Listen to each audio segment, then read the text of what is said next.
রাজ্যে নতুন সরকার গঠনের আনন্দে শনিবার সকালে বালুরঘাট শহরের বুড়ামা কালী মন্দিরে পুজো দিলেন বালুরঘাটের প্রাক্তন বিজেপি বিধায়ক তথা নীতি আয়োগের ভাইস চেয়ারম্যান অর্থনীতিবিদ ডক্টর অশোক কুমার লাহিড়ী।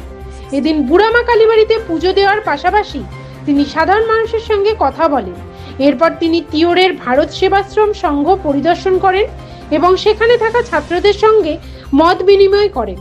সাংবাদিকদের মুখোমুখি হয়ে অশোক লাহিড়ী বলেন, বালুরঘাটে আমার একটা ভাড়া বাড়ি রয়েছে। আমি এই মুহূর্তে নতুন দায়িত্বে যোগ দিয়েছি। শুক্রবার পশ্চিমবঙ্গে এসেছি, সোমবার আবার দিল্লি ফিরে যাব। আজ আমাদের মন্ত্রিসভার শপথ গ্রহণ হচ্ছে। আমার খুব আনন্দের দিন, তাই বুড়ামা কালী মন্দিরে এসে মায়ের চরণে প্রণাম জানালাম।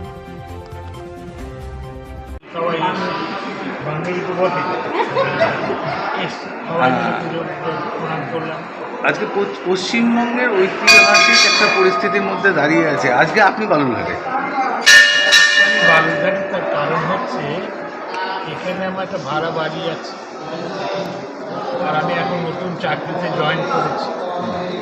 দেখবে আমি শুক্রবার এসে ট্রেনে করে এসছি, আবার সোমবার ফিরে যাবো, কারণ আমার চাকরি আছে। আজকে ছাড়া তার সুযোগ ছিল না। আর টিভিতে দেখো শপথ হচ্ছে, আমাদের তো আজকে বিরাট আনন্দের দিন। আমাদের মুখ্যমন্ত্রী হবেন, আমাদের মন্ত্রিসভা।